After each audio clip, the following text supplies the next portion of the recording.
Okay, maayong adlaw sa inyong tanano, mga brothers and sisters in Christ. So for today's video, ato ang ipadayo ng ato ang lesson nato nga the doctrine of eternal security.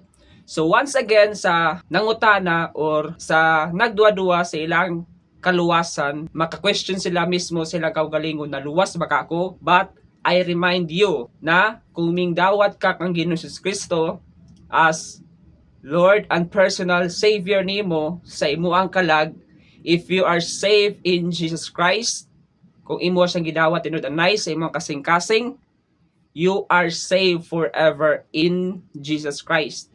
Sinumduman nato ang kaluwasan is forever dili sa diyutay nga panahon. Okay? Ang kaluwasan nga atong naangkon kang Ginoong Hesus Kristo is dili mawala. So karon nga video ato'y padayon ng ato ang 7 points nato. So nahuman nato last time ang 2 points, so karon ipadayon nato ang ato ang ikatulo nato nga punto. Now, ang ato ang ikatulo nato na punto is Jesus can never leave you. Hebrews chapter 13 verse 5. So, ingon sa pulong sa Ginoo according to Hebrews chapter 13 verse 5 says, "For he hath said, I will never leave thee nor forsake thee." So kung luwas ka in Christ Jesus Christ, dili gyud ka biyaan sa Ginoo ug dili gyud kaniya pasagdaan. Saad na sa pulong sa Ginoo nga, I will never leave thee nor forsake thee. Kung anak ka sa Dios, dili jud ka biyaan sa Dios ni pasagdaan sa Dios. Now, 1 John chapter 5 verse 11 through 13, the Bible says, "And this is the record that God hath given to us eternal life, and this life is in his Son. He that hath the Son hath life, and he that hath not the Son of God hath not life. These things have I written unto you that believe on the name of the Son of God, that he may know that he have eternal life."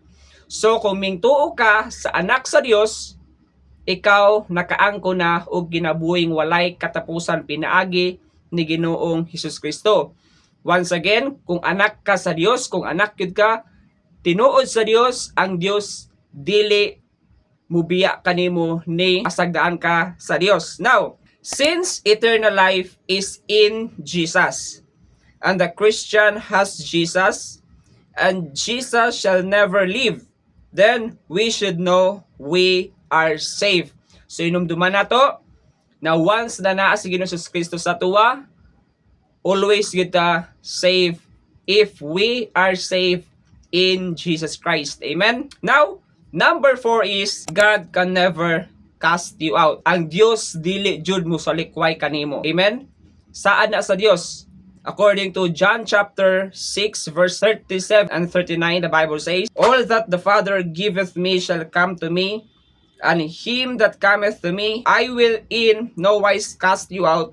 And this is the Father's will which hath sent me, that of all which he hath given me I should lose nothing, but should raise it up again at the last days." So atong inumduman na ang Dios dili musalikway sa iya ang anak. Amen?